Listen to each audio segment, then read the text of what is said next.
This is Pop Culture Yearbook. On this show, we pick pieces of pop culture that were important to us in a given year. We then discuss our memories and dig into those movies, albums, shows, and more. I'm Brad. I'm Pete. And I'm Kim. That was a really good impression there. Yeah, that was pretty good. Hey, wait, that's not Pete. It was almost a Ron Burgundy like question mark too. It was on the teleprompter, so Yes. So that is not Pete. Pete is at a band concert tonight, being a good dad. But we have got Dave on from 80s and 90s Recall to join us tonight. Yeah. So The whole name.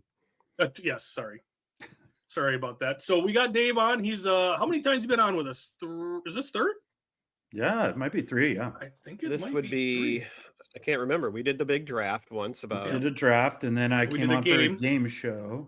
Oh That you yeah, won. we had the initials game, which you won. Yeah. I did. That's Yeah. right. So we got third time with Dave. So what we're going to do here tonight, we've got Austin Powers. But before we get into that, because we got Dave on, we like to always ask our guests just some memories that you got. We're doing 97 this year. Dave, general impressions and memories that you might have from the great year of 1997. Well, first of all, buongiorno, boys, and thank you for Yes. having me back on the You bet. show. 97, big, kind of a big year for me. I was living in Japan the first half of the year, and then I moved to Florida.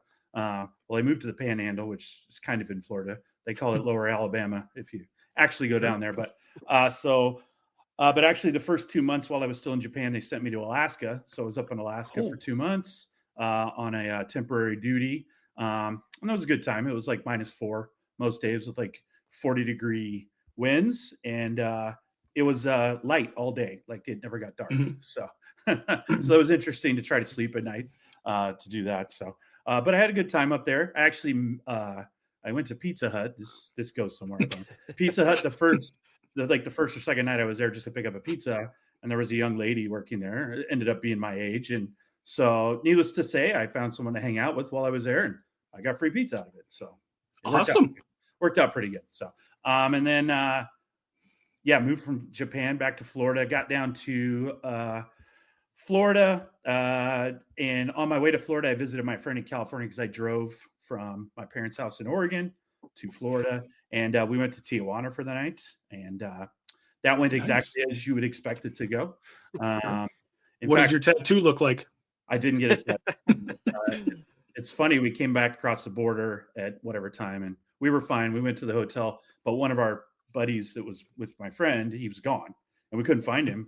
And like 2 hours later, he wandered in the room, and he had just one of those big, like Mexican blankets on him and flip flops. And we were like, "Where's your clothes?" And he got caught urinating in an alleyway by a couple of policemen in Tijuana, so they took him to jail. And then he ended up paying the equivalent of about $25, and they let him out of jail. But they liked his shirt and his shorts, so they took him. And they gave him that blanket. So he said when he came across the border, they were laughing at him. Customs. They were like, "Oh, what'd you do?" And he said, "Yeah." So anyway, so that was something interesting. And then, and that's good to hear because I mean the streets of Tijuana are very clean. I mean that's great. what they're known for. So I mean, and that's how you keep them clean is arresting people who pee. Well, I want to know if it's true what they say about Japan. According to this movie, is it true that men come first and women come second? Yeah, sake it to me, right? Sake it to me, baby. So, their portrayal of the Japanese is interesting at best, I would say. So they tried to do. I don't think anyone's actually named. Yeah. Anyway, it was interesting. And then my last memory, I moved to Florida. I was down there, and the last half of the year, I got invited to my friend on base. He had a girlfriend at Florida State, so I went down there, and we went to a frat party. And this is like the most trivial thing obvious thing that could happen in Florida, but we ended up at a Waffle House at 3 a.m. and got in a fight. So it was, it's like that happens to every Floridian, I think. So, but very stereotypical. Yeah, we did it too. So 97, a lot of stuff, a lot of movies, a lot of music I listened to that year, a lot of traveling. So I was constantly listening to a lot of music, and so good times, a lot of good times in 97. Well, and I think this is obviously very fitting to have you come on for this episode as an obvious international man of mystery yourself. I mean, we've got Japan, we've got Alaska and Florida, and also a quick stop in Tijuana. So we're always really good at connecting the dots here at Pop Culture Yearbook. We try to. That is correct. So honor to have you on for this run on this movie. And and you graduated high school 94? 94. Yep. So exact same age as us. So that is awesome as well. So going through a lot of the same things at that time. Of course, I wasn't in the military, but not by a long shot. Well, would have kicked me out. Yeah, we took a small different path. I went to college for a year, didn't really love it. And so in 95, I was like, my dad's like, well, you have to do something. And I thought, he's like, oh, try this. And we went and talked to the recruiter, and like 6 months later, I'm in basic training. So I was like, okay. So that's, but I ended up enjoying it and I stayed. Good. So it was all good. So excellent. Well, as I had mentioned, we are going to be getting into Austin Powers. Yeah, baby. International Man of Mystery. So this movie came out May 2nd of 97, had a budget of a little under 18 million and cleared just shy of 68 million at the box office. I remember going to this movie in the theater. I can't remember who I went with, but, I sat there, enjoyed the movie, thought it was funny, but, it didn't really hit me. Really? Wow. As far as how funny this movie was until I started talking to like you, Brad, and Pete, and our friend group, and everybody just started quoting the movie. And then it was like, oh God, I remember that. Yeah, that was really funny. Yes, that was really good too. And so it was a delayed reaction for me and how funny this movie really was. So and then of course you go back and rewatch it time and time again, and it's just absolutely wonderful. I kind of went through way too much ink trying to write down all the lines that are in this, because that's really to me one of the great things about it is just the unbelievable lines from these awesome characters. So Dave, what do you got for memories of when this movie first came out?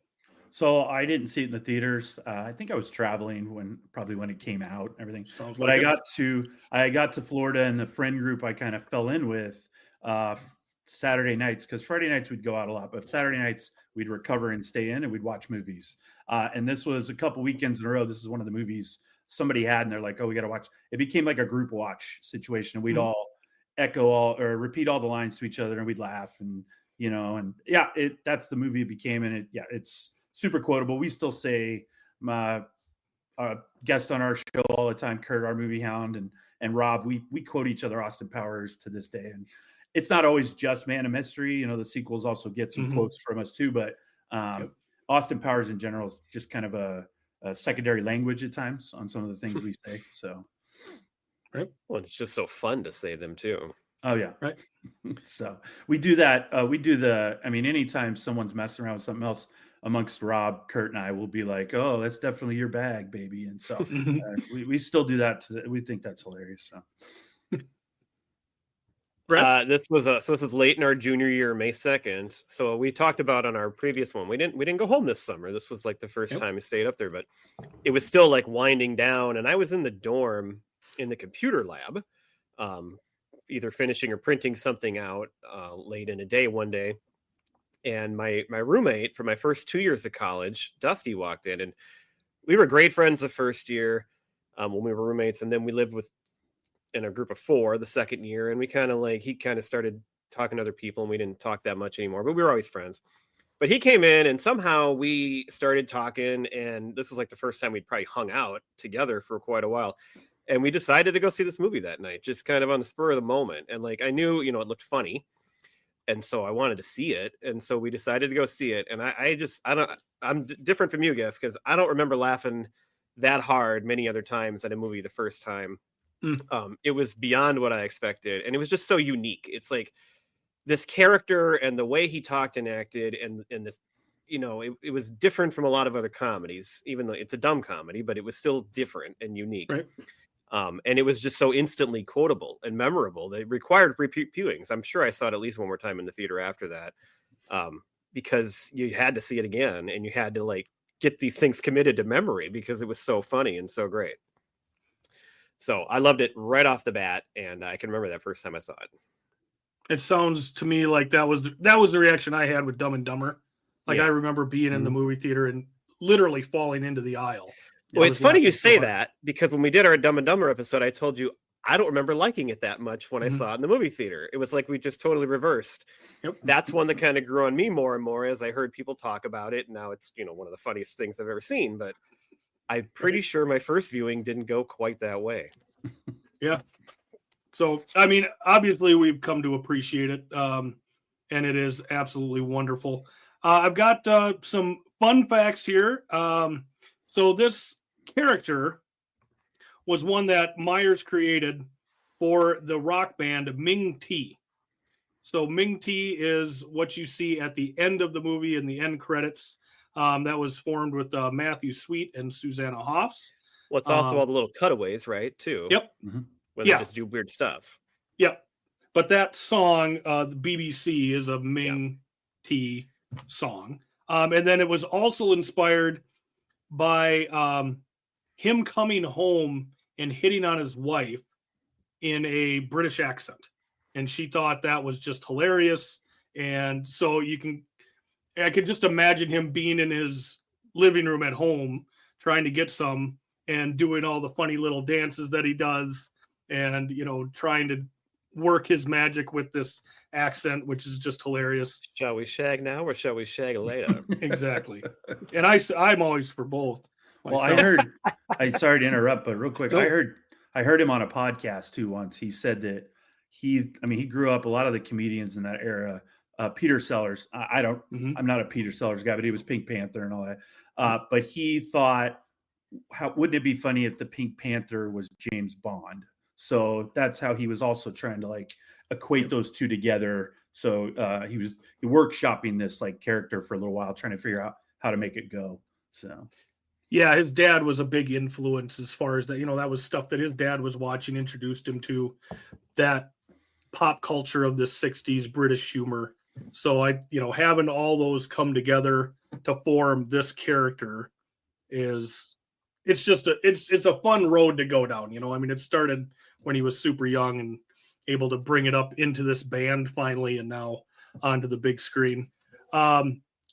Dr. Evil was originally going to be Jim Carrey for this. And Jim Carrey, of course, had a conflict with Liar Liar. Glad he did that movie. That was awesome. Kind of glad he didn't do this movie. That's a huge part of why this movie's so great is the double characters. Yes, of course. Yeah. So, of course, his voice for Dr. Evil is who? Lorne Michaels. Correct. So. One thing I did find was Dana Carvey claims that it's his version of Lorne Michaels, and he's really not happy that Mike Myers took that. All the way down to the little pinky thing up to his mouth. That was something, too, that, I'd heard about that a long time, that I didn't realize that it was like a stolen impression. I knew these two had a feud, and it went back to even Wayne's World. But they buried the hatchet. Like, if they've been he was on Dana Carvey's podcast. Right. And so it seems like it was worse than I remember. And I knew that, everybody had a Lorne Michaels impression. And so it's like, right. But the fact that this was such a big thing between the two of them was something I didn't realize it was as bad as it was. I thought it was more about how he wanted Wayne to be kind of this solo actor on Wayne's World, and he was kind of forced to have Dana Carvey along for the ride. And then, because Mike Myers, if you look back at SNL, he wasn't in a lot of ensemble stuff. Like, it was characters he created himself, and it was like he kind of did his own thing, and a lot of it was great. But he didn't work maybe as well with others as some of the other cast did. And but I'm glad that they've gotten over it. But yeah, Dana Carvey needs the credit for any impression, probably. Well, but here's go ahead. Well, Dana Carvey had said years ago on a different podcast before he had his with David Spade was it took a while to get back. Like, they didn't talk for a long time because basically Dana Carvey was of the opinion, if you're going to take my impression, why not just let me be Dr. Evil and we'll get that done the right way. But after the Wayne's World thing, Mike Myers refused. Like he wasn't going to hire Dana Carvey again because he felt like Mike Myers has said in the past. Now they both rescinded on this, but he felt like Dana took away from him, like tried to overshadow him, which is difficult because Mike Myers is a bombastic personality anyway. Yeah. So correct. Yeah. Well, and you talk about their current podcast, Carvey and Spade. They have all these people come on there from SNL. Every single one of those people has a Lauren impression. They all do one.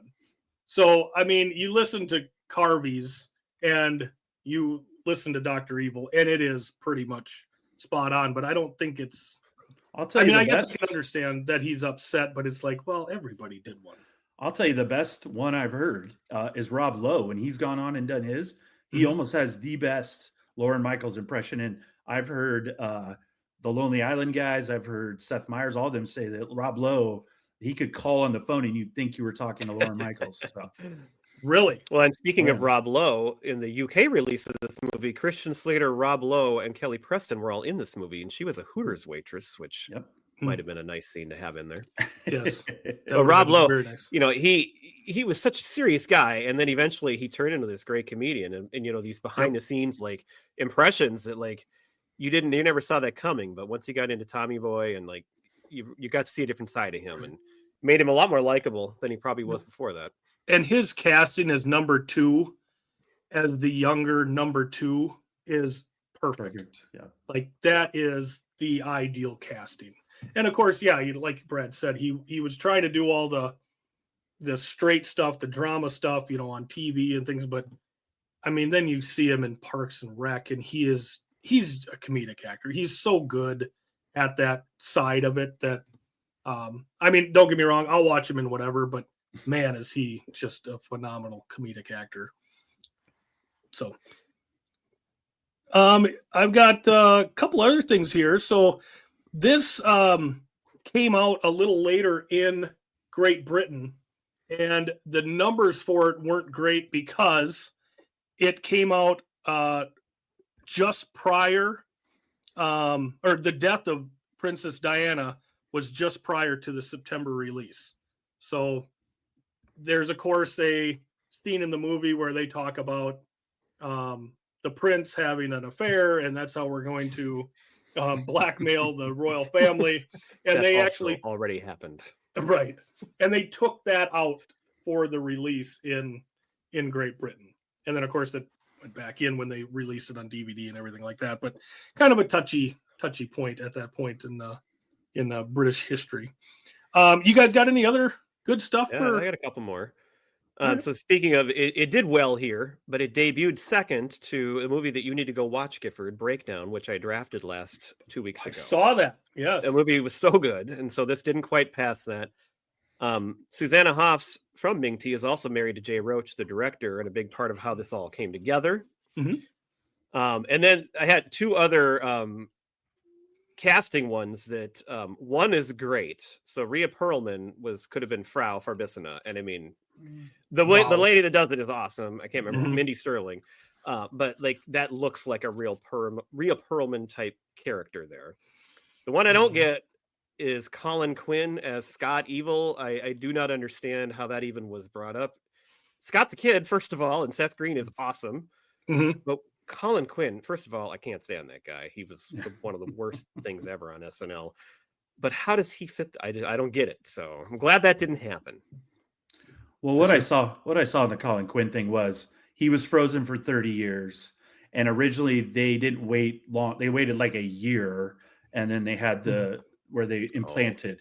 And so Quinn would have fit a 29, 30-year-old person. But then they thought the script would be funnier if Scott was younger. Yeah, so that's why they said they waited. So I had one more pretty interesting fact I found. Again, a podcast that I found and then I listened to it. So Daniel Craig, who's James Bond, he said that when they were making his version, the new version of James Bond Casino Royale, the reason it's so serious and not so campy as the old ones were was because he said a whole generation of people only knew James Bond from Austin Powers. So he said Mike Myers effed us for like 25 years. So we had to reset it because otherwise everybody would think James Bond. And it's interesting. I never really watched James Bond. I know what James Bond was. I know Sean Connery. I know Roger Moore. I know those guys were in them, but like knowing the show, I didn't really watch them. So a lot of these jokes, I was like, oh, okay. And then when I saw clips from actual James Bond, I'm like, see, now this all makes sense. The guy who throws a shoe is the guy who throws it. And so it started to, they did a great job spoofing off of it. So, but this is an introduction for a lot of kids in the early 2000s of maybe what Bond was all about. So this is actually, for me, Spaceballs was my introduction to Star Wars. Right. Like, I knew everything in Spaceballs because I had, I'd never really watched Star Wars, but you knew about it. You knew everything in it. That's kind of what this is like, and I didn't watch a lot of James Bond either. So like, this was more of James Bond to me than he was, which, sure, kind of the same thing. Well, and my dad was a Bond fan.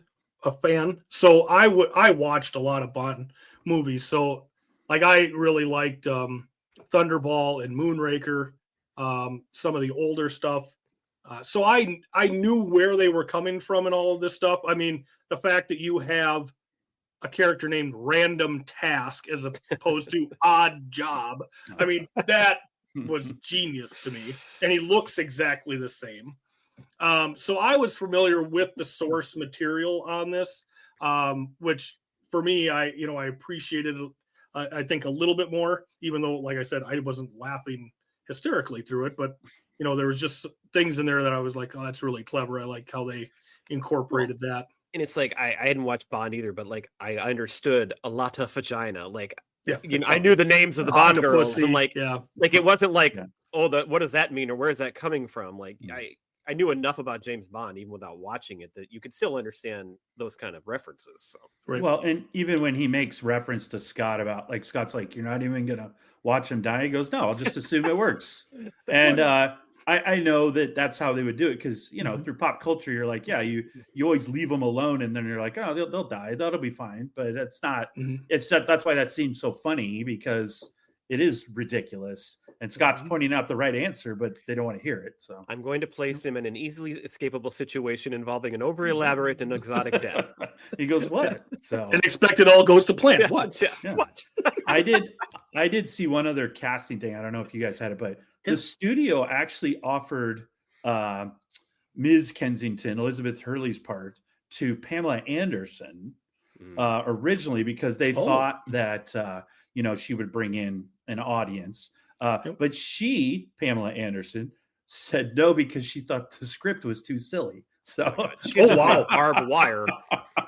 That's what I said. Thank God, because I'll take Elizabeth Hurley all day, every day. Yes, and I fell in love with her in this movie, and I still love her. Yeah, she had to be British. And Mike Myers comes back with, the studio did that. He was not going to sign off and like be part of that because he wanted a British female. And if they went so far as to wanting her to come in and do like a British accent, he was like, no, that's no. Not, but the studio did kind of reach out and through channels be like, hey, we're doing this movie. Here's a part we think she'd be good for. But they were notorious for that back in the 80s and 90s, where they would like force directors or creators to be like, well, you got to have a certain person in this movie or we're not going to greenlight the movie. So, well, and I had seen that she had been offered a part of a fembot. That would make sense. See, and that to me, I was like, okay, please tell me that she would have been ideal for that role. But Miss Kensington, absolutely not. Now I read that on the internet, so there is no source to fact check that. But it's obviously true. Be true. I mean, they could have been offered for both. Yeah. I got a couple more here. So this has a 73% critic score on Rotten Tomatoes. Dave, did you happen to see what Roger Ebert gave this?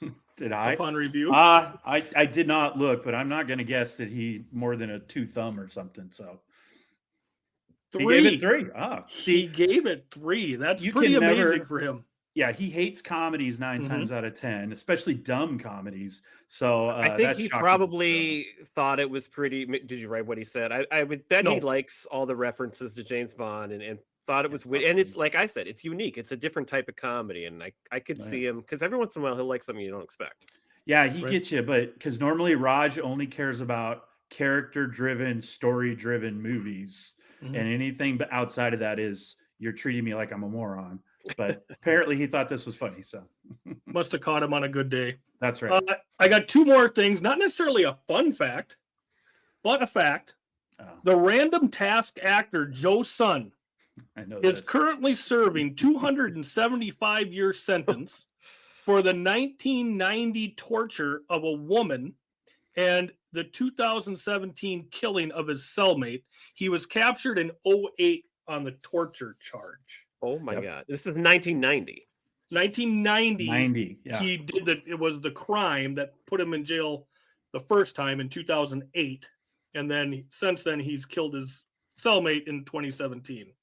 So he's Wow. going to be in the clink for a little while. Well, and Mike Throws a Myers shoe. came out and said they knew nothing about that. No. Nobody didn't. knew anything about that. He was a normal actor, but it turns out, and it wasn't just him. It was like him and a group of guys abducted and like held her captive for days. And Wow. then, but she didn't do anything about it till way later. And then they were able to go back and find proof through DNA and all these other things. And so, Right. yeah, it wasn't too good. And then, yeah, he killed his cellmate in jail, which is what tacked on another 200 years or whatever. So, Right. Well, yeah, they didn't get him for another 11 years, crying out loud. I mean, this was, 28 He's years hard- after the fact. he's hard to find. He was hiding. So, Yeah. in plain sight. Yeah, exactly. Hollywood actor. Yeah. The last one I have here. So Dr. Evil, the character Dr. Evil, is modeled after Ernst Blofeld from You Only Live Twice. That character was played by Donald Pleasance, and Donald Pleasance played Dr. Loomis in the Halloween franchise, in which he was pitted against Mike Mike Myers. Myers. There it is. Michael I even Myers. got that. Yeah. Look at that. So that was the last of my fun facts. Do you guys have anything No. else for this one? I had said mine. Yeah, no, All right. you got everything I had. And then what I Well, had. let's dive into our wonderful cast here. Of course, we have Mike Myers playing Austin Powers and Dr. Evil. Elizabeth Hurley, I think the three of us unanimously enjoyed her performance in this as Ms. Vanessa Kensington. I think on my laminated Ross Geller list, she's probably number Oh, one. That's good. Mhm. And I will say, And she's still there at 60. Oh yeah, I saw a thing on her about 2 weeks ago on Instagram, and she was on a beach, and I was like, all right. So, However, good for her. Are you guys aware? Apparently, she's dating Billy Ray Cyrus right now, Oh, which kind of makes me question some things. Well, now I got an achy breaky heart. at this point, once Gwen Stefani married Blake Shelton, I was like, all the gloves are off apparently in Hollywood. So I don't know what's going on. So it just seems like the oddest match. Yeah. But apparently, they either are or were recently together. Hey, God love you. Hey, Yeah. good for him.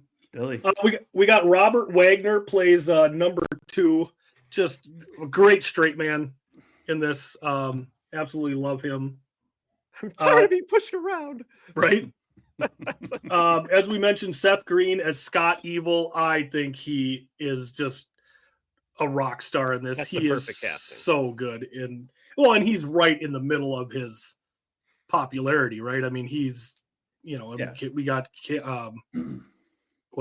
Can't Hardly Wait, right? He was in that. He was in Italian Job. He was in all this stuff, and he was just But absolutely. he can great. just he can just play that tortured teenage kid so perfectly, and like not just the little puke, but also like the way he wants to love, and he's amazing. I love him. well, he's always been able to be that type of character because his first role, Can't Buy Me Love, with Patrick. He was Patrick Dempsey's little brother, where he would hide in the back when he went out on the date. And Oh my God, I forgot about that. Yeah, that's Seth Green. So he's always kind of been that kind of character for a long time. So he's really good at it. Right. Well, and even wasn't he kind of featured a couple times, or maybe an episode or two on Entourage? So you saw him even there playing himself, and he was just great, being kind of a prick in that. I mean, it was like, oh my God, he's so good. Yeah, because he was acting like he was better than the Adrian Granauer or whatever his. Yeah, Grenier. He's better than him. Vinny, yeah. Vinny, there it is. So. We've got Michael York, who plays Basil Exposition. Love him. Pretty decorated actor at this point. And Mike Myers made it a point to bring him in So I'm an English teacher, and I used to teach ninth grade, and we read Romeo and Juliet every year, and we would watch the 1968 version. And I'm watching it with the kids, and I'm like, that's Basil Exposition. He played Tybalt in the original, well, not the original, but the older 68. version of Romeo and Juliet, the best version of it. Brad, And he's like just a kid in there, and he's just great. But Brad, I'm disappointed here. You're not running the 1996 Romeo and Juliet. I mean, we got DiCaprio. We would got watch the 68 version while we read the play, because it's like closer, and then at the end we would read it at the end of the year, and then the last 2 days of the year when we're done, I would throw on the Baz Luhrmann one. Yes, because that one. And they would be like, "What is this? This is so stupid." It's like they like the old one better. That's funny. Dave, now you be careful tiptoeing into American or English literature. No, Yes. I'm not. I've had done. lots of texts to Dave about Jane I'm Austen done. and Jane Eyre. And I'm done. I have this week, just so you know, when we record this week, I have one more correction. Oh, good. I have actually done like almost a book report at this point. So I've got that's awesome. information and I will lay it out, because you're not the only one. I have like 4 emails this week. I heard from, Jim was people. also telling you the same things. Yeah, Jim chimed in. I've got that lady I mentioned. She emailed me for a second time from England to let me know I'm still confused. And so, Can I just say that I was in the same boat with you and Rob? Like I mean, I had no idea. Like I'm just listening to that episode, going, "Oh yeah, that sounds Yeah. right. Yeah, why not? Yeah." well, and Why not? Yeah. Yeah, I take the whole thing to heart, and every time I re-mention to Rob's like, I don't care. I say, okay. He goes, it could just be Shakespeare. I don't care. I was like, okay. So, I just think it was funny that you corrected it and then got it wrong again. That still was got like, it wrong. Yeah. I mean, that was the classic. That was great. To be fair, when I reread your post to me and then the email that the lady sent, you kind of ran the things together on me, so it was kind of easy easy to do that. to put them together. And then I was like, Right. okay. so- I had no judgment. I thought it was hilarious, and you could have just never mentioned it again. But that's what made it funny. No, it's starting to be like a running joke for us, so we'll just keep it. We've got Mimi Rogers plays Mrs. Kensington. Of course, we see her early in the movie during 1967 as Austin's partner. She is looking absolutely phenomenal in this So, as well. fun fact about that. I don't know. I don't want to go into too much detail, but there was a magazine in our house at one point that that's who I learned who Mimi Rogers was, because she was in this Oh, magazine. nice. Yeah. A little George Costanza thing. Yes, kind of like that. Different shit confused, but you got it. No, I was hoping that maybe you could text me a publication month and year. This was when I was still in And high school. You didn't. so You didn't put anybody in traction, did you? Diane didn't go over. No, there we're were good. no sponge baths. You know, Mimi Rogers in the 80s was married to Tom Cruise. Tom Cruise. It was his Yes, first wedding, That's and right. she is the one that introduced him to the Scientology boy. thing that he's a Oh, part really? of now.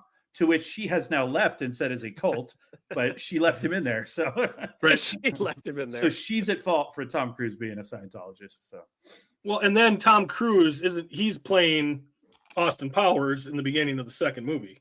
third movie, the third one, Goldmember. isn't it? Third movie, Yeah. sorry, third movie. Which yeah. is one of the greatest cameos ever. Oh, That man. is just Well- that reveal is awesome. Yeah, and you do not to do Goldmember a lot, but separating his personal stuff. But Kevin Spacey as Mini Me is Oh, that's awesome right. too. So, or not Mini Me as Dr. Evil. Dr. Evil. Yeah, Yep. Danny DeVito was Mini Me, so it was a good. Yeah, Yeah, Great not that movie. we're talking about but I personally think Goldmember is a pretty good movie. I did not care for the second one very much. It's Okay. okay, but I think Goldmember was a pretty awesome we- follow up to bring it back. we quote Goldmember quite a bit. The Faja thing goes around a lot in our Yeah. household. So, Mhm. Well, and another little fun fact here: both Elizabeth Hurley and Mimi Rogers requested their tight leather outfits from this movie, and they were granted possession of those. Mm, Oh, very So nice. those are in their closets to this day, I'm sure. how do you know that? You checked on it? Did I- you give him a call? Hey, do you still have your Catwoman suit? I have binoculars and a map. At this rate, we're going to be doing this cast for about an hour and a half. Oh, here. yeah. Well, I'm sorry. We got a couple more here. So we No, got it's Mindy, good. This is great stuff because they're all related to it. So we got Mindy Sterling plays Frau Farbissina. She is phenomenal. As Amazing. Brett said, Rhea Perlman, she would have been perfect for it too. I think Mindy Sterling's better though. I don't know that Rhea. so much. I don't fun. know. I don't know. Rhea Perlman hits the bring in the gags. I don't Yeah. know. I don't see that. Her inflection is brilliant. So Well, and the way Dr. Evil jumps every single time, like Oh, yeah. she catches Great. him off guard every time. well, and I love that he's a little scared of her because Mhm. he'll send everybody to the flame pit except Frau Farbissina. He doesn't right. dare. He doesn't No. dare push that button. So No, don't mess with a German. That's for sure. I remember Mindy. She played a role in one of my favorite movies, Drop Dead Gorgeous. She was one of the town kind of organizers for their she was For best their friend pageant. with Kirstie Alley. Yep. Yeah. So in Mount Rose, she was helped setting up the thing. Real quick, the Drop Dead Yeah. Gorgeous thing. You always say favorite movie. I love that movie. Brad, are you not with that movie? I think it's okay. I never liked it as much as he did. But think it's I hilarious. watched it not that long ago, and it's pretty good still. Like, and I love the Minnesota connection. Always makes it better for me. But Are the accents pretty on point there, or how are we doing with those? They're not great, but I will look past it because the women in that movie just are. Oh God, they're so funny. It's so well done. I went out with a girl in Japan. She was an Air Force girl, and she was from Minnesota. And she used to always say "ufta" all the time. And I'm like, "What are you saying?" Like, I was like, "That's not a word." You betcha. Try to explain it to me, and I'd be like, "That's not a word." Did she ever give you an oop? Oops, sorry. Well, we don't have to go into that. So, oh crap! So We've got the movie debut of let me see if I can say his name correct. Will Farrell. The movie debut. That's correct. You Will did. Ferrell, I think, is what it is. Yeah, And he's as, hilarious. as So, Mustafa in this, he is absolutely awesome. We might get into a couple of his lines a little bit later, I'm guessing. Did you guys have any others that really kind several. of? Oh, we got a lot of vagina, of course. Yes, Fabiana Udenio. Yep. and You did got Clint know- Howard. Oh, yeah. yeah, Clint Howard. You got Burt Bacharach, Tom Arnold, and Carrie Fisher with some pretty good cameos. Mhm. Very Carrie good. Fisher, yes. Tom Arnold. I got two more. Yep. There's two wonderful Seinfeld characters in this Yes! movie. So you have Larry Thomas, who Mhm. is the dealer at the blackjack table, who is what? Soup Nazi. Soup Nazi. Nazi. Got the role because of Soup Nazi. Because of Soup And then you Nazi. have Brian George, who is in the UN, who is who? Apu. That's right. Babu Bhatt. Very bad man. Babu Bot. Yeah, sorry, not Apu. Apu. Good Lord. Simpsons over here. Yes, So that's me. Very bad man. Yeah. very bad. Man. Betty Badman. The lady yeah, who good plays call. a lot of vagina. I don't know if you remember, but have you ever seen the movie Summer School with Mark Harmon? Like in the 80s, I did. Yeah, Yeah. a long time ago. She's one of the teenagers that are in his class in Oh, that, teenager, in that really? movie. So Ooh, might have to go back and look at that. it's actually worth looking at. So But I mean, this Yeah. movie is so good, it even makes Tom Arnold good. Like it's hilarious. he's great. And Oh, when yeah. else have you said that about Tom Arnold? True Lies. True Lies. I will say Okay, I like him in fine, True but- Lies. Oh, amazing in True Lies. I like He him in was True excellent. Lies. But Carrie Mhm. Fisher's great. That's a great cameo. It's just Yeah. it's so wonderful. Everybody in it is perfect. Yeah, it's great. Yeah, I think All right, now I'm that's through the pretty cast. much all You I got got. anybody else? To the cast. I do not. I've written up a quick synopsis here for those who aren't familiar with this movie. I mean, it is 28 years old, so but I would think most of our audience is. But here we go. Austin Powers is a hep swinging cat of the 1960s. He enjoys photography, shagging, partying, and psychedelic drugs. Women want him and men want to be him. He's also a secret agent for the British government. His nemesis is Dr. Evil, who is bent on world domination. After a failed assassination attempt on Powers, Evil escapes in his cryogenic pod-equipped big boy rocket. The selfless Powers decides to freeze himself so that he'll be ready if and when Dr. Evil decides to continue his reign of terror. Jump forward 30 years, and in 1997, Dr. Evil's rocket returns to Earth. The British government quickly thaws out Powers so the two can continue their dangerous battle of cunning and guile. After many good scenarios are discussed, Evil and his crew decide to steal a nuclear warhead, arm a subterranean drill, and detonate it during the Earth's core in liquid hot magma, causing all the volcanoes to erupt at once. Can Austin and his partner Vanessa uncover Dr. Evil's plan in time to stop him? Can Austin acclimate to the 90s? And how will Dr. Evil adjust to fatherhood? Austin Powers' International Man of Mystery is certainly a seat of your hot pants adventure and a must-see for any groovy cat or kitten. Very nice. There you go. You must have had a good English teacher. Well, and I had a good I had a good English student probably sitting next to me in most of those classes as well. That is true. There you go. Perfect. So, with that being said, Dave, I'll let you go first on this one. Can you come up with your favorite scene or one scene that in particular that really jumps out at you in this movie? Yeah, so you could go scene by scene. There's probably like 6 I could pin down. But if I'm going to be honest every day, my favorite scene and the one I kind of quote the most is when they're with the family counseling scene with Carrie Fisher. Yes. So just some of the lines in there when he's like, when he says, "Who's going to take over the world when I die?" And she laughs and she's like, "Oh, it feels like that sometimes." And they take him he seriously. says, yeah, and he says, "I think he's trying to kill me." And he goes, "No, he's quite wily like his old man. I am trying to kill him." So, but the speech where he says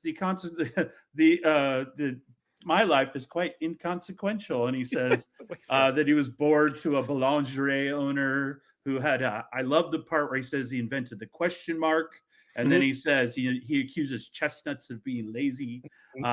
And then he talks about meat helmets and luge lessons and pretty Rangoon standard, really. And pretty typical. It's just he gets beat with reeds, and then he talks about getting his first scribe, which makes no sense. But I think that whole scene is hilarious because it's just so off the cuff, and it makes no sense, but it's hilarious. It's just funny. I laugh every time. And I love the when he describes the boulanger or whatever, but then he adds with low grade narcolepsy, penchant for buggery. So I looked up what buggery was. Yeah. And I didn't know what buggery was. And apparently in English circles, it means to frolic with homosexuals. So that's it. That's all it means. I never would have known that. I never thought to look it up. Didn't either. I was like, what is buggery? I've always heard it, and I just didn't know. So that's according to the internet and ChatGPT. So again, that's not verified, but that's what I found. So no, that sounds correct. If you guys would be so kind, I wrote down that entire speech. We go. I did too. And instead of finding it and copy it, you wrote it by hand. You couldn't just copy and paste it. Nope, because I write all my stuff down. That's right. Amazing. So my father was a relentlessly self-improving boulangerie owner from Belgium with a low-grade narcolepsy and a penchant for buggery. My mother was a 15-year-old French prostitute named Chloe with webbed feet. My father would womanize. He would drink. He would make outrageous claims like he invented the question mark. Sometimes he would accuse chestnuts of being lazy, the sort of general malaise that only geniuses possess, and the insane lament. My childhood was typical. Summers in Rangoon, luge lessons. In the spring, we would make meat helmets. When I was insolent, I was placed in a burlap bag and beaten with reeds. Pretty standard, really. At the age of 12, I received my first scribe. At the age of 14, an Austrian named Vilma ritualistically shaved my testicles. There's really nothing like a shorn scrotum. It's breathtaking. I suggest you try it. I mean, yeah. And they pure comedy gold. Yeah, and then Carrie Fisher's like, I think we'll stop there. I mean, how do you write that? It's just like there is a certain genius behind that only certain ones possess, and the rest of us lament. Yes, quite honestly. And the emphasis he puts on certain words, like when he goes, "That's testicles." I mean, just the way he says it's just perfect. So. Well, he kind of draws out "shorn." Oh yeah, when he says it, it's just wonderful. Do you guys know what boulangerie is? No, it's a bakery. Oh yeah, that makes sense. And also, do you have any idea where Rangoon is? Well, isn't it in like Southeast Asia? No. So it used to be Rangoon. Now it's Yangon, the largest city in Myanmar, which used to be you're Burma. right. Yeah, okay. That 7.83 million people with the language of Burmese. Interesting. I think there was a movie with the Rangoon in the title, and that's how I know of it from way back in either the 80s or early 90s. Nice. Okay. I'm not placing the full title, but Beyond Rangoon, I think, is the name of a movie that Let's I was look it up. aware of I'll a try. long time ago. You got him Googling now. Okay, Well, while I'll I share do my- that, I'll share while my I do favorite that, scene. Brad, Yeah. you go ahead with your scene. Okay, I got two highlighted. I don't know what, so I'll just go chronologically. Because this is it's got one of my just favorite lines of all time. So the casino scene, I can't get enough of it, and it's like two parts. So it starts in the hotel room, and he asks her if she likes to wash up first. You know, tops and tails, hose bath. First, I like to give my undercarriage a bit of a how's your father. But then he's walking through the casino and he's pointing to the guy, and then he sits down and he's playing blackjack. And it's my favorite line is 20 beats your 5. So good. I also like to Just live so- dangerously. This is so deadpan. I recommend you hit, sir. The way he looks at him and says it. But that also bleeds into the bathroom scene too with Tom Arnold. So there's so much going on and so many great lines. It's kind of like your first Vegas scene, so it's fun and it's just I love that scene. Well, we do that thing all the time where it goes, "Hey, there you are." And he goes, "Do I know you?" "Nope, but you're right there." There you are. There you are. Tops and tails, hose bath. That's awesome. What was your other one you had? Oh, you want me to go? Well, I Sure. love the VirtueCon tour was the other one I had here. I love when the two insanely different sized people go into the room, and then Austin and her go in, and they come out wearing their clothes like they would match. They fit. Yeah. And this is when he runs over the guy with the steamroller, and this is where he's trying to back the cart up, in the little like back and forth. I love that whole part there too. Yeah. I had one other. Yeah, go right ahead. Okay. I had a couple others, but the other one I really like the most is when he puts Mustafa in the fire pit. Mhm. And then Mustafa doesn't die. And so the funniest part of that scene is because he's like, "Oh, I'm badly burned," and all this. But he calls on the phone and he says, his facial expressions, The because one-side conversation. he goes, "No, not dead, burned, bad." And then you can tell someone says, "Do you want us to kill him?" Because his face goes, "Yeah, go kill him." Like just the facial expression he makes, where you can tell on the other end they're like, "Should we kill him?" And he's like, "Yeah, moron, go kill him." Mhm. And then of course, "You shot me. You shot me." in the leg. So I like that scene quite a bit. That's outstanding. I got first one for me is the when he gets unfrozen. Oh yeah. And we have the whole, him, you go through and you see like Vanilla Ice is in that, being held there. And he comes out and he just looks so discombobulated. You get the first shot of his body hair, which is so disgusting. To think that's the other great thing about this movie is that he is this sex symbol despite everything. And that to me is just hilarious. I had that. So that goes into when he gets his stuff back and the penis pump. I love that too. Right. Well, and I'm having trouble, controlling the volume of my voice. Yes. That's good. Evacuation. The evacuation, which in my opinion is just your normal routine, Brad. Yes. Pretty close. Complete. Now they just cut just a quick cut to the next one. One book, Swedish Penis Pumps and Me by That's the Austin best. Powers. This sort of thing is my bag, baby. I always It's like not mine. How did that get in there? I always like the credit card receipt signed by us. And just as a gee whiz, I don't like to point out stupid things in the movie, but when he got frozen 30 years ago, credit cards weren't a thing. Yeah. So it's Right. just a little thing. So Yeah. But then he Somebody's got the playing a warranty prank on me. card. Yeah, then he pulls the warranty card out. He pulls the book out. It's mine. just so funny. And then how he, goes back and grabs it real quick. Hurry now, just throw it back in the stuff.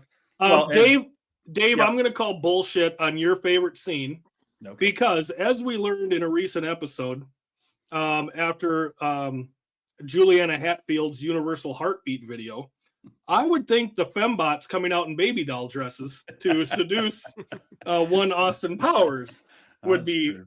would be high on your list. That's such a great scene. I mean, how he turns the tables on him, and again when he takes his outfit off, and he's got the Speedos on with Smoke's the gonna white coming out of the socks. jumblies. Cross-mogenation. Right. He's so not attractive or sexy, but yet he's able to turn the tides on all the fembots. Well, It's I just really- so great.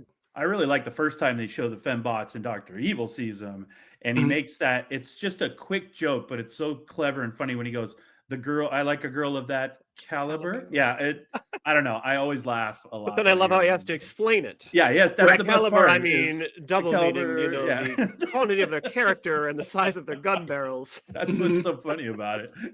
He's surrounded by morons, and so he's like, "Yeah, okay." Right. I liked the scenes. We had two of them in this where they're using props to cover up the spicy bits You got to mention those. of our characters. So the first one, of course, we've got Genius. Vanessa talking to her mom, and Austin gets up behind her. He's naked, and we used A big bite out of the sausage. the kielbasa and pouring the milk. pouring the milk Right. for That's one of her her boobs, boobs. and the yes, Basil, nice rack. Nice rack. You know, it's just so perfectly placed, and it's just a fun little gag in there that those two exchanges I think are just awesome. You guys got any others that really stick out to you for fun scenes? I think we got most of the movie. I have so. two more that I'll say. One is I Okay. love when we first meet Scott and he meets Dr. Evil and he's Mhm. trying to hug him. Get away from me, you lazy-eyed psycho.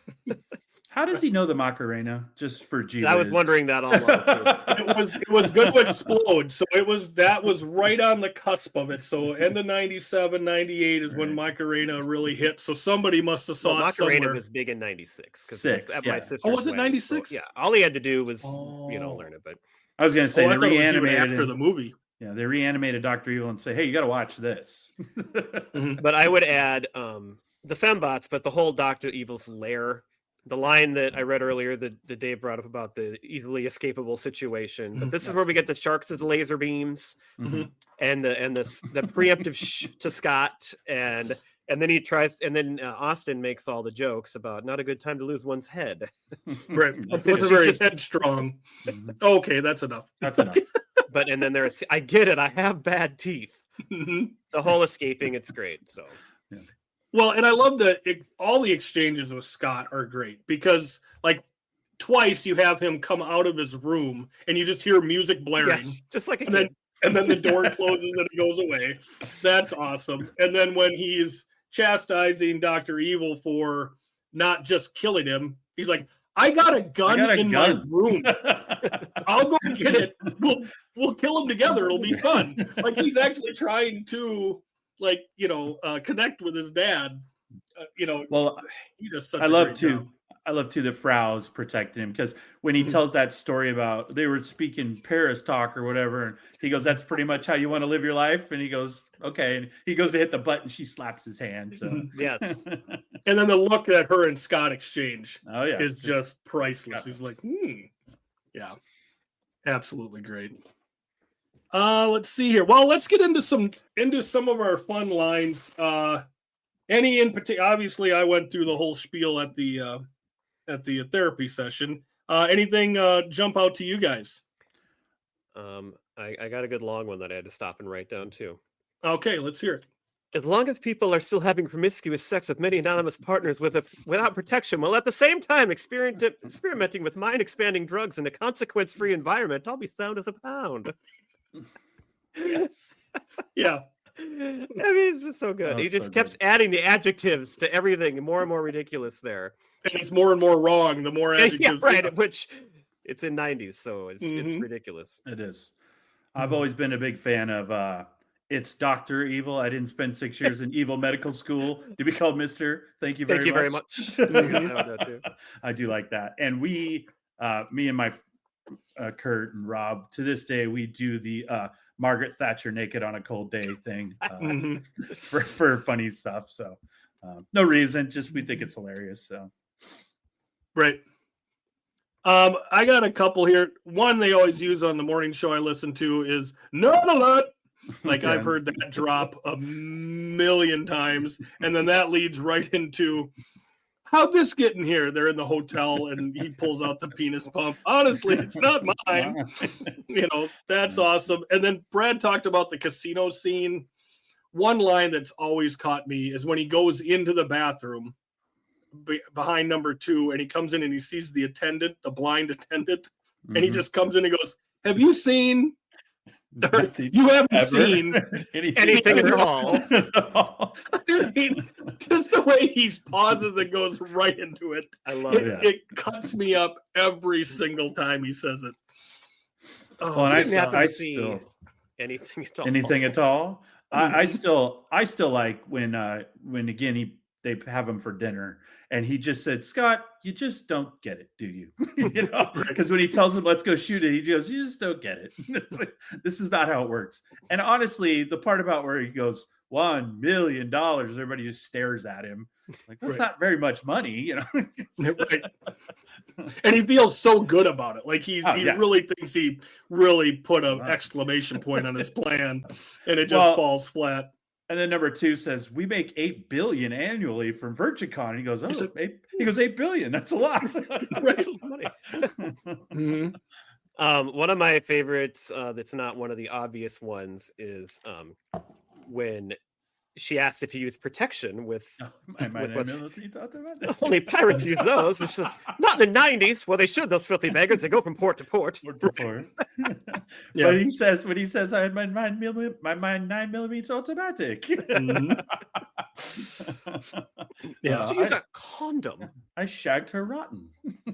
Yeah. And I also love kind of the same line, but you mentioned the not controlling the volume of his voice. After that, he doesn't have his inner monologue, and he's looking at it. "I bet she shags like a minx." Looking right at her. Right. Well, on the plane too, and he's like, "Oh, I fell over." I fell over again.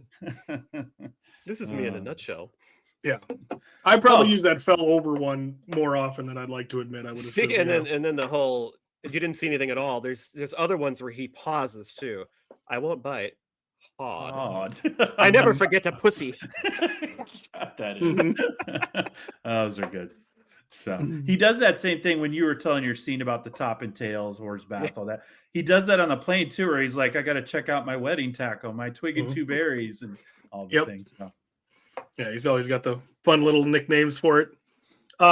We kind of mentioned Frau. I mean, when she yells Scott, bring in the fembots, it's just, and I like I said, I love that Dr. Evil jumps every single time. Yeah, that was outstanding. "Only 2 things scare me. One is nuclear war." And then he And the stops. other, yep. "Harneys, circus fork, Small hands, smelling cabbage." Smell like cabbage. Yeah, and also I think we sold it short, but him punching Basil Exposition's mom in the face, that's pretty "Why good. won't this wig come off?" She is rather mannish. I like the scene in A Lot of Vaginas hot tub when she they talk about in Japan, men come first, women come second. But then after that, she kind of moves in on him. They start having some fun time. And the whole "hello, Vika." Like, I just love how he says that. And then his legs start shaking. Oh, that's When the he's spot so right there. nervous, he farts, and she says, "How dare you break wind before me? I'm sorry, baby. I didn't know it was your turn." And then he laughs so hard. Yeah. Like when he, right after that. Oh my God. I also get a kick every time out of Dr. Evil singing, "I want chicken, I want liver, meow mix, please deliver." Mr. Bigglesworth. That's a funny line for Will Ferrell too. He goes, I couldn't take into account the changing back of the feline molecules or whatever, because he lost all his hair." Yep. Oh. Yeah, Brad kind of mentioned the fembots came by and smoke started coming out of their jubblies. They got cross-mogenation and their heads started exploding. And I ended up in my knickers here. I just love how he's trying to explain away all that, the situation that's happening. Well, in that area too, I like the guy where they're running him over with the machine, and he's 1,000 yards away, and he's like, "No!" They're like, "Just get out of the way!" And he just stands there. Well, and then they run over him, and they immediately get out of the steamroller. Like why do they need to go that far? They weren't even going there. Right. Well, and I love how he's standing there and he's got his hand out and his butt is sticking out too. Yep. Like he's bent over, just like it's just so asinine. The whole point of it, because he has plenty of time, obviously, to get the hell out of the way. I think the last one I had for me was at the end. He's doing photography on Vanessa, and ignore me doing this. Ignore me doing this. I love to say that. Who throws a shoe? Honestly. I'm not even looking. Right. I'm not even looking. This is crazy. And the only other one I have, I love to just say this one a lot too. Throw me a freaking bone here. I'm the boss. Need the info. Need the info. I've been frozen for 30 freaking years. Are they ill-tempered? Yes, they're ill-tempered. Well, that's something. That's something. Well, they're pretty good. They can cut a guy's whole or bite a guy's entire head off. So yeah, I was quite impressed by that. So he wasn't very headstrong. He'll never be the head of a major corporation. Okay, that's enough. Okay, that's enough. Let's go. Well, I think we've nailed this movie pretty well. Don't you guys think? I mean, did you guys enjoy rewatching it this time? Sometimes we have some movies that don't hold up as well all these years later. But what were your thoughts on this one? I will never get sick of watching this movie. It's just one of my favorites. So yes, I did find as I was watching it, I don't know, the first maybe 20 minutes or so, I didn't laugh as much as I thought I was going to. Like it felt a little slower than I remembered. Not that I didn't like it, because there's so many great lines in there, but it felt like a little slow start that I didn't expect. But I mean, it got going, and it's amazing. I think that's why I like the Vegas scene so much at Casino, because that's where I feel like it really starts to pick up. I love it. It's great. I would say the same thing. The first couple parts with where he's at the club, basically before he gets frozen, it is a little slower than I remember it. There's not a lot of jokes in there. He does a couple yeah babies and something like that. I think the opening's still kind of like a priceless thing. So it's funny, that song that plays at the opening, that's a Austin Powers song, but that song came out like 20 years before. It's a Quincy Jones song. Soul Bossa Nova. Yeah, he won like a Grammy for it, but I don't think it's ever, since then, I don't think anyone knows it for anything except Austin Powers. So I would throw in too that I love this soundtrack, and I love that song on the soundtrack. There's a bunch of great songs on the soundtrack. It's another great 90s soundtrack.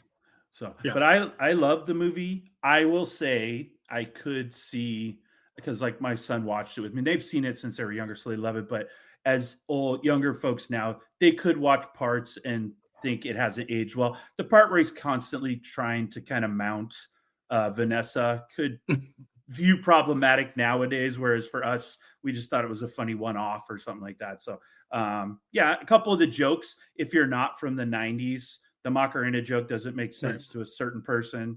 And so there's just a few things, but obviously for us, it's great, I think so. Well, and him trying to mount Vanessa is a commentary on him being frozen for 30 years. So it's not supposed to be the right thing to do in the 90s, right? Like, it's a James Bond thing too, because James Bond was a ladies' man, and in those movies, he's constantly bedding women. So they're doing a joke commentary on that situation. But we just know today's era of certain things in movies get viewed a little differently than. I saw a thing the other day that they want American Pie banned because it just is Gen Z thinks it's the most horrendous thing ever, and I'm like, okay. I just think it's funny, but all right. For sure. I mean, just don't watch it then. Don't watch an old movie if you can. I mean, it's it's a thing of its time. I mean, putting a naked girl on camera, that's pretty bad. It's not good, but we can say that's bad. We get it. It's, right. We also know it was a movie and it was just for fun. It didn't actually happen. So correct. Yeah. Well, and just in the same way that, I mean, she's the high school girl and we're seeing her breasts. Like, that's not cool. That's a minor. Oh, wait, she's not. She's an actress and she's well over the age. You know, it's like, come on, people, just settle down just a little bit. But no, still great. Love it. Laugh. Even though I know every joke that's come in, I still laugh. So, Well, and when we did, go ahead. Oh, you can go ahead. I was just going to say, when we did our beginning of the month drafts, Ryan was on. He got this as the number one overall movie for 97. And I think rightfully so. I mean, it's so funny. And they did, 2 follow-ups to it that I thought were excellent and introduced so many fun new characters with Fat Bastard and Mini-Me that, obviously it was big enough to spawn 2 more movies. Watching it back this time, it's excellent. I agree. It maybe started a little slow, but then we get into 1997. And I think one of the reasons it got so much better was the addition of Miss Vanessa Kensington. So that helps everything. Well, and I want to thank you because I had mentioned about 100 times we were going to do this movie. And then when we got to this year, I went and picked Everclear instead, kind of hoping that one of you would pick it, or if you didn't, we would have done it later. But so I want to thank you, Gifford, for picking it. It's quite the gamble. It was an easy choice. It wasn't gambling when you moved on. Yeah, so, it worked out. By the way, slam dunk number 1, Titanic came out in 97. I don't know. Yep. Pete got that. I think number 1. Pete picked that number 1, and it deserves to be picked number 1. But for our group, for sure, this is our movie. I will say I watched it multiple times in the theater and loved it. So I'm not gonna. That's good. Yeah. I also watched it multiple times in the theater because I was asked to go there with someone, and I think I fell asleep both times. So it was a little long for sure. Yeah, long. All right, so that wraps up our coverage of Austin Powers, International Man of Mystery. For our top 5 tonight, we are going to be drafting our top 5 spy, special or secret agent gadgets. Now, Dave, you had mentioned this was a tough one to put together for you. Plus, we thought we were going to have Pete on, so we needed to come up with at least 20. Without Pete here, it makes it a little easier. But we're gonna go through draft these. We got an order tonight. Our guest Dave will have our number 1 pick, followed by me, and then Brad. So Dave, what say you? What is a piece of spy equipment, little gadget that you would really love to have? All right. Well, yes, this was, I'm not a big spy movie guy, so it's hard tracking some of this down. And the first list, I had developed the first list. You told me first draft was going to be Burt Bacharach songs. So I had developed this whole list of Burt Bacharach, but then that was useless. So I had to redo my list. I'm sorry. I know you can tell. Of course, it's hard to get tone from a text. Yeah. So you actually came up with a list for Burt Bacharach. You'd be surprised how many songs he wrote that other people sang. That's what Friends for Four was my number 1 song because Burt Bacharach wrote that. So, but anyway, so for my number 1 pick, the one I picked from a movie I actually saw and I really loved, it's from Mission Impossible 1. And it's when Tom Cruise, he is meeting with the agent who's trying to get him. And he gets this 2-sided gum. It's pink and it's green. And he throws it against the aquarium and it blows up the entire restaurant. And it allows him to escape. So that's my first gadget, is the 2-tiered gum that's actually a plastic explosive. So 2-tiered exploding gum. Yes. Put the red and green together and boom. Yeah. But used twice in the movie. Yeah, it was a good one. Well, and speaking of that, I watched Dead Reckoning Part 1 last night for the second time because next Thursday, which will be after this comes out, I'm going to see Part 2 on the opening night in the IMAX, and I cannot wait. So I'm not a big spy guy either, but those movies are incredible, and I love every one of them. And so it's a very good first choice. I got Ethan Hunt stuff on here. Oh yeah, sure. So when I was going through all these different gadgets, a lot of them were made obsolete by the smartphone, right? Like cameras, small cameras. You could have a microphone, the ability to communicate easily with a small device. So I thought that was kind of fun just going through this list. I've got quite a few things on my list, but as I made them, I realized that me being the man that I am, I don't have a lot of the physical ability to use them or the courage in a situation or get myself in a situation where I'd need them. So for my list tonight, I'm going to try to pick gadgets that I could actually use and that would come in handy in my everyday life, not necessarily as a secret agent. So my number 1, I took from Mission Impossible Ghost Protocol. It is the contact lenses that they use that are hooked up to a database and use facial recognition, and then you see who that person is. I'm awful with names. I can't remember your name 5 seconds after I meet you. So this would be perfect in my everyday life. This is what I'm picking as my number one spy gadget. All right. Well, what I'm going to probably do is stretch the definition of gadget quite a bit on this list. I hope you guys do. But I will. We got a theme going, so I'm going to stick with Mission Impossible. And the first one I wrote down, because one I just thought of without looking anything up, I'm going to pick the climbing gloves that he used to climb the Burj Khalifa. Yep. Because that would be pretty amazing to do. Not that I would have the strength to do that, but it would be cool to be able to. I have those on my list, but I'm like, there's no way I can carry my fat ass up the sheer face of a building. I was going to say, based on your definition, you probably wouldn't pick that one because you wouldn't be able to use it. But it is on my list because that is a pretty cool gadget. Until they don't work right, and then you freak out. And you fall. Right. All right. What do you got for number 2? Is it back to me? Yes. Yeah. Okay. Yeah, we go that way. All right. Yep. So my number 2, I'll stretch gadget, but it contains gadgets. I guess the best way to do it. So it's from one of my favorite early 2000s badass movie, The Bourne Identity. And it's his red go bag when he goes to the Zurich exchange and he finds that safety deposit box and he gets everything but the gun, money, passports. He figures out his name, all that other stuff. And he has that red bag with him the whole time. He even drops it at the embassy. And then by the time he makes it to the bottom, it's just sitting in the snow waiting for him. But he has that red bag for the whole movie. And that's kind of his gadget bag throughout the film. So. Yeah, that's a good one. And Brad, those climbing gloves, those are gadgets. I mean, I don't know how you stretch. No, I wasn't stretching it on that pick. Okay. The stretching is coming. Okay. Well, and that's kind of what I'm hoping you guys, because this is kind of a broad subject, and that's where I think these I get picked into that one a so lot that of I would fun. continue the Mission Impossible theme first. Gotcha. Yes. All right. I am going to go to the movie Men in Black, and I'm going to go with the Neuralizer for the simple reason that I say so much stupid shit, and I would really like people to forget it. So, for example, my wife I'd be using this thing on my wife all the time, just so, not that she necessarily remembers most of the things I say anyway, but if I really say something stupid, I could just hit the rewind button. And of course, if I have that, I would need the sunglasses to go along with it. So I'm taking the Neuralizer from Men in Black. So when I made my initial list, that was my number 1 thing on my list. But then I messaged you and said, is it just spy stuff? And you kind of didn't give me a good. So I was like, well, they're not spies. They're like a police force. Right. So I cut it from my list. Oh, I'm sorry. But that was initially my number 1 choice was the Neuralizer. I have it in top of my list too. So yeah.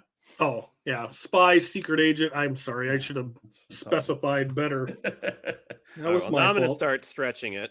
Okay. And technically, I guess he didn't have these in the movie. Technically, he's not a spy either, but I'm sure eventually he would be able to procure them. I'm picking sharks with laser beams attached to their heads. Awesome. Because that would be really freaking cool. He does get them in Goldmember. Oh, are they? I didn't remember that. Yeah, Goldmember Scotty gets them for him, and that's why he kicks. Scott. That's why he kicks Mini-Me out because Scotty says Scotty's on fire. Even better. I got to watch Goldmember again. It's been too long. Well, and when Scott loses his hair. Oh yeah, I mean, I remember that. That is so. God, it's so funny. Yeah. That is all right, excellent. So it's back to me for a third pick. Yes, sir. So I'm going to go with a spy movie. It's called The Kingsman. Colin Firth. He wears these black. All the Kingsmen get these black, thick glasses, and inside the glasses you can pull up anybody's name. You can do retinal things. You get all their information. You can actually videotape stuff. You can do all kinds of stuff. So I would it was between that and his umbrella thing, but I went with the glasses instead. Yep.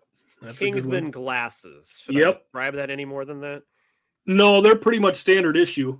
Okay. Yeah, every Kingsman gets a pair when you're actually become an agent. Well, if everybody has them, then that makes sense. Yeah. That is an excellent one. I had that one down as well. All right. So I'm going to go to a Bond movie here. Diamonds Are Forever.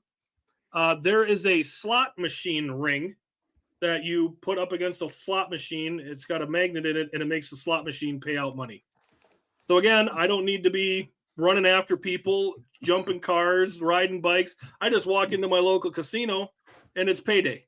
So easy peasy. I need Bond slot machine ring. Slot machine ring. Yes. Got it. Again, I could be on a rascal just running around the the casino and I can use that thing. So I'm good to go with the slot machine ring. All right. Well, I'm going to go back to Mission Impossible and do one that, I mean, it's the classic one from the movies, and they're just so cool. And if you could get one, they would be great. The masks, the Mission Impossible masks. Yes, that was actually the first thing I wrote down was the latex masks. Look exactly like somebody else. Mm-hmm. Yeah, I actually cited that as Mission Impossible 3 because they show it when they make Philip Seymour Hoffman's face. They actually show the machine making the mask going back next to Ving Rhames back and forth. So, yeah, that was on my list for sure. So, that's a good one. Beauty. So it's back to me. All right. Yes, sir. I'm going to go to a cartoon because I grew up in the 80s. Why not? Inspector Gadget.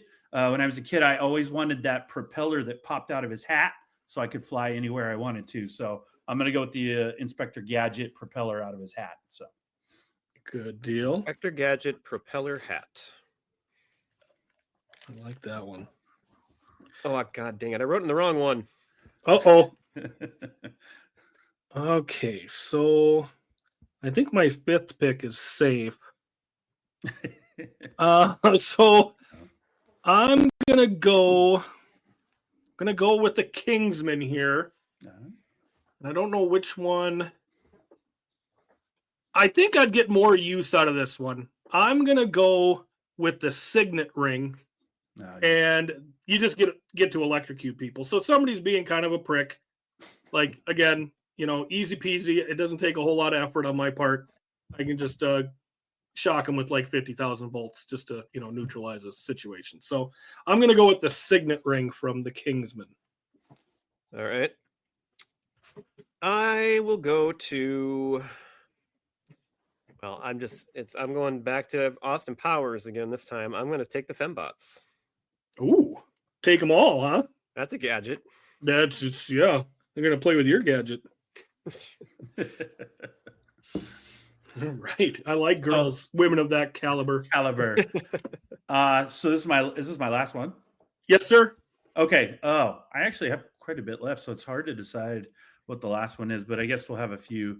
I'm going to go with the movie True Lies. We spoke about Tom Arnold earlier, but he takes a pack of Lucky Strike cigarettes and he puts a camera in it. Yep. And actually, Arnold Schwarzenegger uses it, and it saves his life when he gets assaulted in that bathroom in the mall. So I think that came in quite handy for him. So I'm going to go with that camera. And he saw his daughter stealing money too. So and much like the neuralizer, you need the sunglasses along with that. That's a package deal. That is correct for sure. So okay. My last one, again, I'm not trying to be a super spy or a secret agent, but for my job, I sell a lot of flooring and I go on a lot of measures. So in James Bond, No Time to Die, Q Branch came up with QDAR, which allows you to map a building as you walk through it.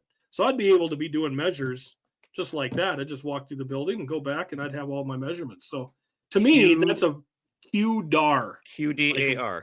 Yep. Okay. That pretty easy for me. Again, it's a very practical use of equipment for me in my life. Well, I will go with not practical then, and I read these really wouldn't work very well. I'll take the jetpack for my last one. Oh, nice. Oh, James Bond jetpack. Why wouldn't that work? That worked. Like they used those. I read that. Yeah, it wouldn't really do anything for you. I think it'd be awesome. That'd be fun to try it out though. Until I get you to and from work quicker, maybe. Yeah, maybe. Mm-hmm. So. And you look badass doing it. Dave. Yes. I know you've got at least 5 honorable mentions because I know you wrote down 20 things. Yes. Would you like to run through those for us? Okay, I'll give you a few. I've got that satellite camera they use in Enemy of the State. They can literally, Jack Black and those guys can see down to like inside your pants or something. They can see anything. I don't know that actually exists then, but it'd be cool to have that because you can see anything you want to. And then I've got the urban assault vehicle from Stripes when they go undercover in the Eastern Bloc. of Mhm. Europe. I thought that was Camper. pretty good. And then I've got a few just they're generic ones, but the exploding anytime there's cyanide in someone's tooth so that they can kill themselves prior to having to give up any kind of information. I've got night vision goggles. A lot of spy movies seem to do a lot of night vision goggle work. And then my last one was the Bond Aston Martin. DB5. It kind of got used throughout the whole time of the show, but it had revolving license plates. It had smoke screen, oil slick, rear bulletproof screen, left and right headlight machine guns, rotating spikes on the tires, and an ejection seat. And then in 2002, in Pierce Brosnan's Die Another Day, they put a cloaking device on it so it could actually disappear, and then you couldn't see it at all. So, so those would be 5 more that I had. So Awesome. Well, I had invisibility cloak on my list. Speaking of invisible, another in Rogue Nation, Ethan had an opera brochure that turned into a laptop. That was pretty cool. You mentioned some cars: Austin Powers' Jaguar, the Batmobile, and the Batwing. I should have maybe picked this one to go older. Maxwell Smart's shoe phone. That was always a cool thing. Batman's grappling hook gun. Pen cameras. Laser shooting watches. Yes. X-ray glasses. Tracking devices. And the Swedish penis pump is my last one. That's excellent. Good. So. That's awesome. I got a couple more here from the Kingsman. I was kind of thinking about the bulletproof suit. Was, I don't know where I'm going to use it, but pretty cool. The cigarette lighter grenade, the umbrella gun. Dave, you mentioned the umbrella gun. I thought that thing was really cool. I've got Avengers, Black Widow. She's, one of the best spies of all time. She's got the Widow's Bite, which is her electric bracelets. From Thunderball, you got the mini breather, which gives you 4 minutes of air, just a tiny little thing where you can dive underwater. From You Only Live Twice, there's the cigarette rocket. So you light your cigarette and it's got a 4-second fuse. That's accurate up to 30 yards. We got Live and Let Die. This one's really cool. We got the shark gun. So what it does is it fires a bullet of compressed air, and then when it hits the target, it expands the target with the air in the bullet and blows it up. So there's a pretty good scene from that movie where he blows a guy up. We got a cigarette sleeping gas. I thought that was kind of cool. Wrist darts, like on a watch, and you dial it up. They had those in Kingsman, but also in Bond's Moonraker.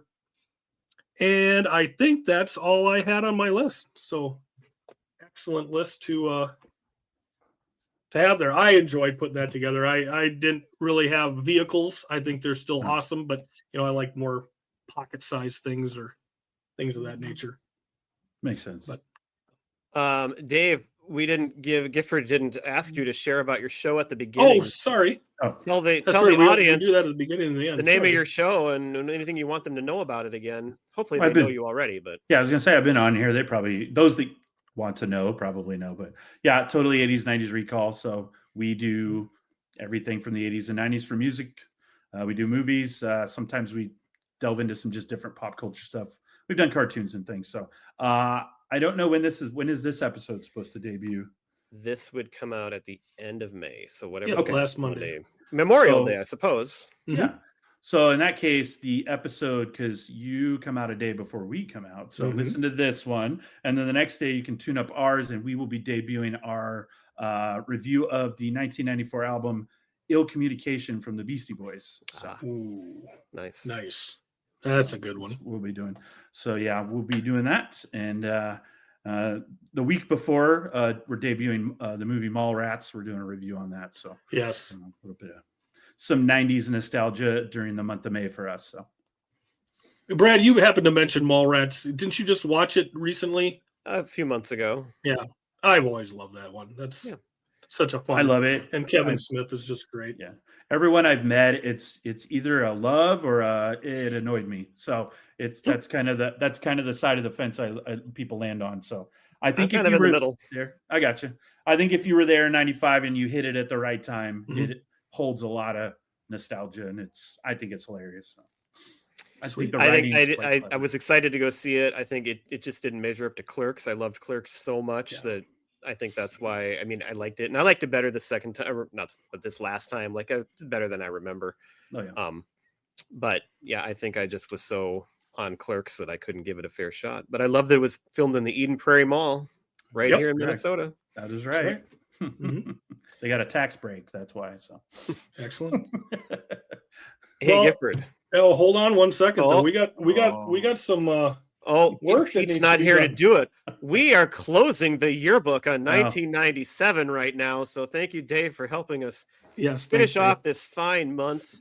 A great year that we all remember so well.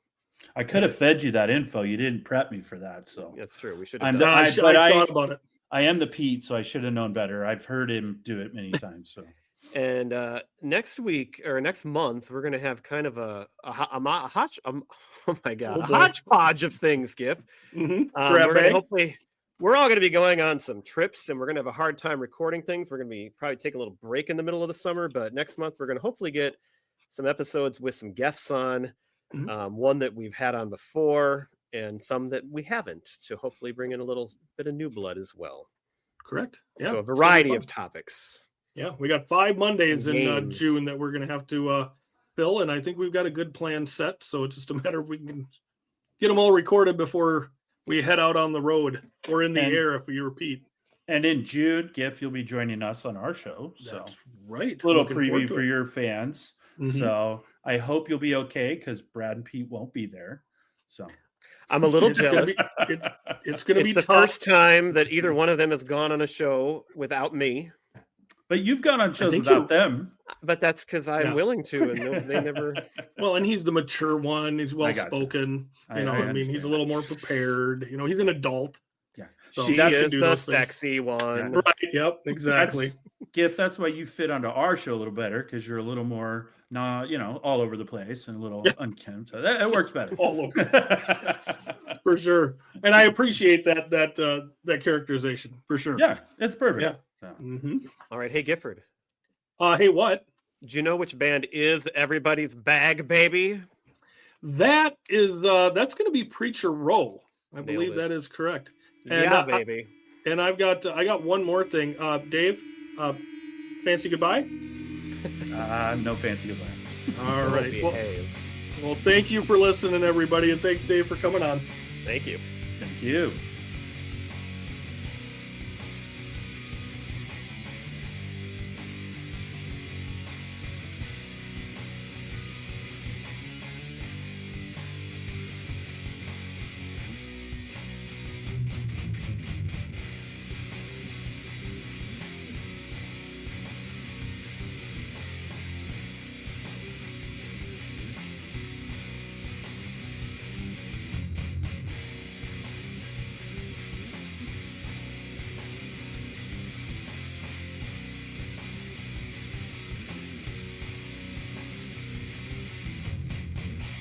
Standing on my own 2 feet. No one's here to comfort me. Sorry for what I have done. Sorry that your song is gone. 7 steps and it will be my last. And start to me on my back. I turn and I look to you. I'm scared, but there's nothing I can do. And hide if you want to.